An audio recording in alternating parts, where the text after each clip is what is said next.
কসবার Acropolis মলের খবরে নজর রাখতে হবে।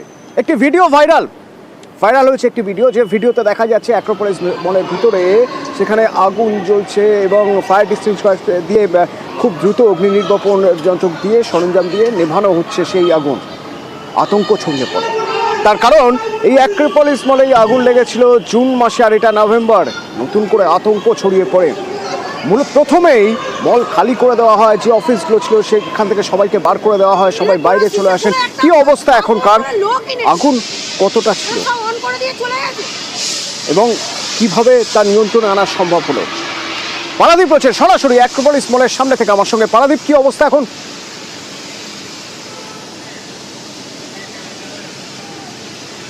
অথচ তুমি যেটা বলছিলে যে কিছুদিন আগেই দক্ষিণ কলকাতার এই মলে, অর্থাৎ জুন মাসে, তুমি মেনশন করে দিলে, উল্লেখ করে দিলে, জুন মাসে এই মলে, দক্ষিণ কলকাতার এই মলে কিন্তু আগুন লেগেছিল এবং সেই সময় কলকাতায় তোলপাড় হয়ে গেছিল এবং মলে সে সময় প্রচুর মানুষ ছিলেন এবং তারা আতঙ্কে ভুগছিলেন এবং সেই ছবি আমাদের এখনও টাটকা রয়েছে আমাদের স্মৃতিতে। এবং জুন মাস এবং আজ হচ্ছে নভেম্বর মাস এবং মাত্র কয়েকটা মাসের পার্থক্য, কয়েকটা মাসের ফারাক। নভেম্বর মাসে কিন্তু সেরকম আরও একটা দৃশ্যের প্রায় সাক্ষী থাকতে যাচ্ছিল বলা যেতে পারে। কেন? কারণ আবারও একটা আগুনের আতঙ্ক গ্রাস করেছিল অ্যাক্রোপলিস মলে। এই দিন 10:40 নাগাদ, আজ সকাল 10:40 নাগাদ এই মলের যে তিনতলায় যে ফুড কোর্ট রয়েছে, সেই ফুড কোর্টে একটি মোমোর দোকানে মোমো ভাজা হচ্ছিল, ফ্রাইড মোমো করা হচ্ছিল। সেই সময় কড়াইয়ে তেল জ্বলে গিয়ে কোনোভাবে সেখানে ওই তেলের কড়ার ওপরে আগুন জ্বলে যায় এবং সেই আগুন দেখে আতঙ্কিত হয়ে পড়েন আশপাশে যারা ছিলেন এবং তৎক্ষণাৎ কোনো রকম ঝুঁকি না নিয়ে মল কর্তৃপক্ষ যারা আছেন ভেতরে, সেই সময় যারা ছিলেন সেই সময় তাদের বাইরে বার করে দেন। কিন্তু মল কর্তৃপক্ষের যারা কর্মী যারা ছিলেন তারা, যেমনটা তুমি বলছিলে, যে অগ্নি নির্বাপন যন্ত্র দিয়ে সেই আগুন কিছুক্ষণের মধ্যে নিয়ন্ত্রণে আনা হয়। এর ফলে বড় কোনো ক্ষতি বা বড় কোনো যে আশঙ্কা করা হচ্ছিল সেরকম কিছু ঘটেনি। কিন্তু এর কারণে এই সময় আজকে সকাল 10:50 সিনেপলিস, অ্যাক্রোপলিসের ভেতরে যে মাল্টিপ্লেক্স রয়েছে, সেই মাল্টিপ্লেক্স সিনেপলিসে কিন্তু 10:50 একটি সিনেমার শো ছিল, সবরমতী এক্সপ্রেস। সেই 10:50 সেই শো ব্যাহত হয় এবং সেখানে শো শুরু হতে দেরি হয়। এবং তারপরেও যেটা আরও একটা তথ্য দেওয়ার, যে অন্যান্য দিন আমরা দেখি অ্যাক্রোপলিস মল, সেই অ্যাক্রোপলিস মল দক্ষিণ কলকাতার অভিজাত মল, এটা সকাল 10:30টায় খুলে দেওয়া হয়। কিন্তু আজ এখন ঘড়িতে বাজে প্রায় 12টা ছুঁই। আমরা দেখছিলাম একটু আগে যে এইমাত্র কিন্তু সাধারণের জন্য কর্মীদের এর আগেও ঢুকিয়ে দেওয়া হয়েছে মলে, যখনই আগুন নিয়ন্ত্রণে আসে এবং তারপরে কিছুটা সময় বন্ধ ছিল মল। এখন এই মুহূর্তে কিন্তু ঘড়ির কাঁটা 12টা ছুঁই। এই মুহূর্তে কিন্তু মল স্বাভাবিক। সঙ্গে থাকো, আমি একটু শুনবো সেই সময়ে যারা প্রত্যক্ষদর্শী, সেই সময় যারা ছিলেন তাদের বক্তব্য একবার আমি শুনবো। আমরা যখন ডেলি ডিউটি জয়েন করার জন্য এলাম, তো আমাদের সিকিউরিটি পয়েন্ট থেকে আটকানো হলো। দেখলাম চারদিকে মল বন্ধ আছে। বললো ফুড কোর্টে কিছু একটা প্রবলেম হয়েছে, হয়তো শর্ট সার্কিট হতে পারে, আগুন ধরতে পারে, সেটা তো জানি না। তো আমাদের বলা হলো যে এখন ঢুকবেন না, এখনো পরিস্থিতি নিয়ন্ত্রণে নেই। তো আমরা এখন অপেক্ষা করছি। এর আগে হয়েছিল, তো সেই জন্য ওরা হয়তো এবার একটুখানি বেশি জিনিসটা যতক্ষণ না নিয়ন্ত্রণে নেয় হয়তো আমাদের ঢুকতে দিতে চাইছে না। এবার অফিস শুরু হওয়ার আগেই আমরা ফায়ার অ্যালার্ম বুঝতে পারলাম এবং তারপরে সিকিউরিটি বললো যে সবাইকে নিজের বেরিয়ে আসার জন্য। তারপরে দেখলাম ধোঁয়া, ফুড কোর্টের উপর দিকে একটা ধোঁয়া আসছে। তারপরে আমরা ফুড কোর্টের দিক থেকে, হ্যাঁ, তারপরে আমরা তো নিচে নেমে এলাম জাস্ট। না, ভিতরে কেউ নেই। সিকিউরিটি সবাইকে আন্ডার কন্ট্রোলে নিয়ে সবকে বাইরে বের করে দিয়েছে। পারাদীপ, তুমি বলছিলে জুন মাসের কথা, সারা শহরে তোলপাড় পড়ে গিয়েছিল এই মলের আগুন লাগা নিয়ে। তাদের দ্রুত ইভাকুয়েট করিয়ে আনা হয়। একটা মলে যদি আগুন লেগে যায় কত বড় ভয়ানক ঘটনা ঘটতে পারে তা ভেবে সবাই শিউরে উঠেছিল। তো এই ঘটনা যাতে দ্বিতীয়বার না হয় তার জন্য আরও বেশি সতর্ক থাকার কথা বলা হয়েছিল, আরও বেশি কড়াকড়ি ছিল। তারপরেও এই ধরনের একটা ঘটনা ঘটলো, যা হয়তো বড় বিপদ হতে পারতো, হয়নি। কিন্তু এই ঘটনা ঘটারও তো কথা ছিল না। এইভাবে তেল গরম করতে গিয়ে আগুন, আমরা তো দেখছি ভাইরাল ভিডিও, সেই ভিডিওতে আমরা দেখছি যে ছবি, তাতে মানুষের মধ্যে ভয় কাজ করবে, এটাই স্বাভাবিক। এ নিয়ে তদন্ত হবে নিশ্চয়ই, কি মনে হয় তোমার?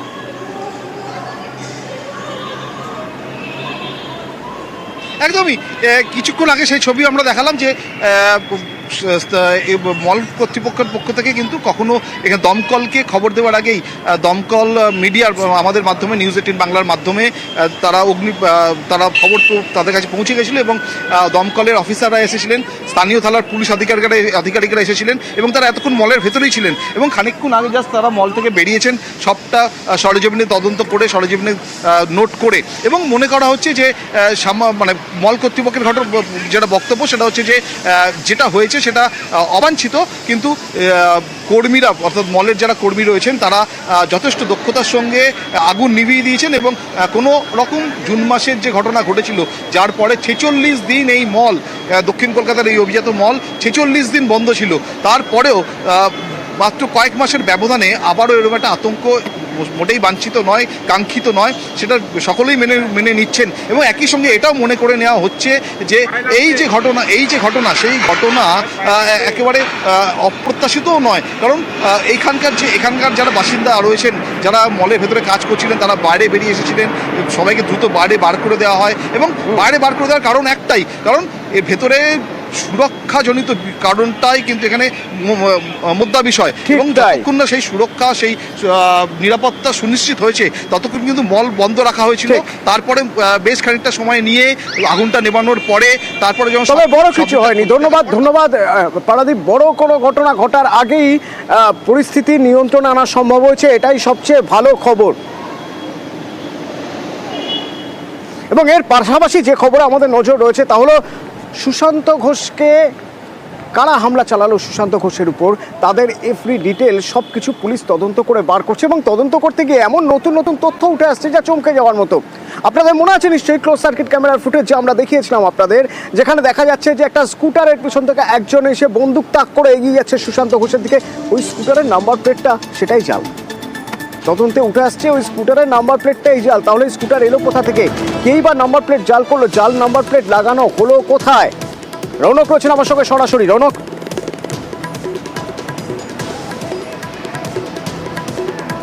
দেখো একেবারেই এই যে ঘটনা সামনে এসছে বা আজকে যে নতুন তথ্য সামনে এসেছে তাতে বোঝা যায় যে একেবারে সুপরিকল্পিতভাবে কিন্তু এই ঘটনা ঘটানো হয়েছিল।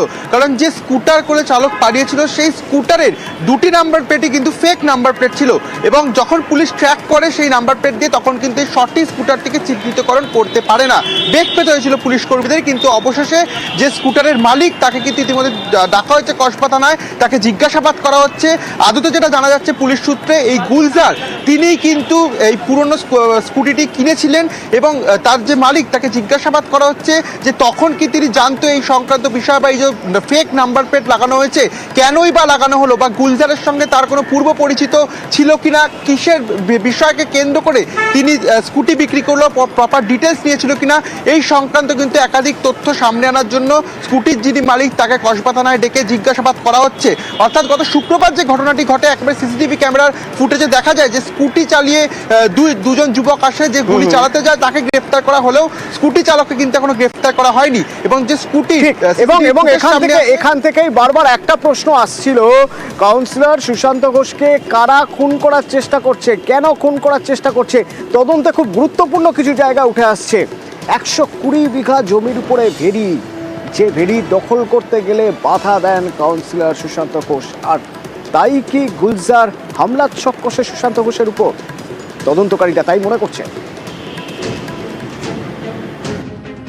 তৃণমূল কাউন্সিলরের উপর হামলা, গুলি করে খুনের চেষ্টা, কোন ক্রমে রক্ষা পান কলকাতার 108 নম্বর ওয়ার্ডের তৃণমূল কাউন্সিলর সুশান্ত ঘোষ। শুক্রবার রাতের এই ঘটনায় পুলিশের জালে মাস্টারমাইন্ড আফরোজ ওরফে গুলজার। অভিযোগ, ভেড়ি দখল নিয়ে বিবাদের জেরেই কাউন্সিলরকে খুনের চেষ্টা করে আফরোজ। স্থানীয়দের দাবি, কসবার উত্তর 55 গ্রামের মাটিন পাড়ায় সিন্ডিকেটে যুক্ত আফরোজ। 12 জনের সিন্ডিকেট, এলাকায় জমি দখল, পুকুর ভরাটে এই সিন্ডিকেট যুক্ত বলে অভিযোগ।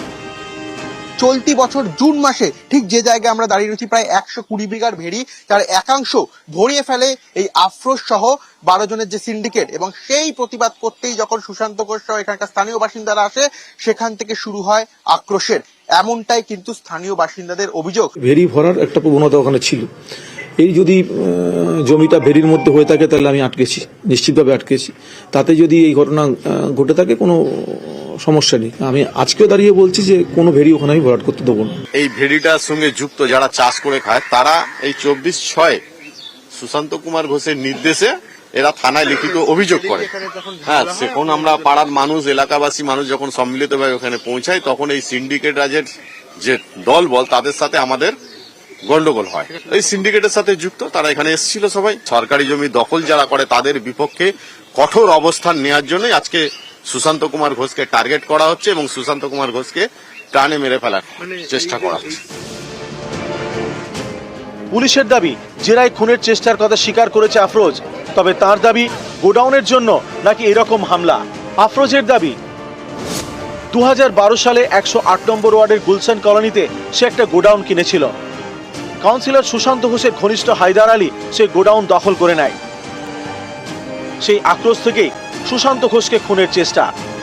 যদি আমি করে থাকি তো আমাকে মারতো, কিন্তু পুরো গেম সাজিয়ে বাইরে থেকে লোক আনে দাদার কাছে পুরো টাইমিং ফিক্স করে দাদা কেন মারতে গেছে। 2000 স্কয়ার ফিটের জন্য অত বড় গেম হবে না, এর পিছনে বড় গেম আছে। আফরোজ গোডাউনের তত্ত্ব সামনে আনছে, কিন্তু পুলিশের তদন্তে উঠে আসছে ভেড়ির কথা।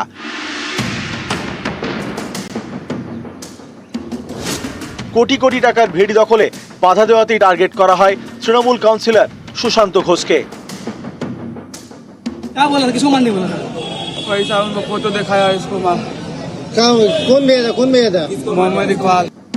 পুলিশের দাবি বিহারের মুঙ্গেরের কুখ্যাত দুষ্কৃতী মোহাম্মদ ইকবাল। সুশান্ত ঘোষকে খুনের জন্য এই ইকবালের সঙ্গে যোগাযোগ করে আফরোজ। ইকবালই বিহার থেকে 4 জনকে কলকাতায় পাঠায়। তাদেরই একজন যুবরাজ কুমার, যে সুশান্ত ঘোষের দিকে পিস্তল হাতে এগিয়ে যায়। পুলিশের সন্দেহ যুবরাজ ছাড়া স্কুটারে আরো যে দুষ্কৃতী ছিল তার কাছেও হয়তো কোনো আগ্নেয়াস্ত্র ছিল, যা সে পালানোর সময় কোথাও ফেলে দিয়ে থাকতে পারে। সে আগ্নেয়াস্ত্রের খোঁজে রবিবার তল্লাশি চালায় পুলিশ। কাউন্সিলর সুশান্ত ঘোষের বাড়ির কাছে খাল, এই খালে ডুবুরিও নামানো হয়। একটি নির্মীয়মান বহুতলেও তল্লাশি চালায় পুলিশ। নিউজ 18 বাংলা।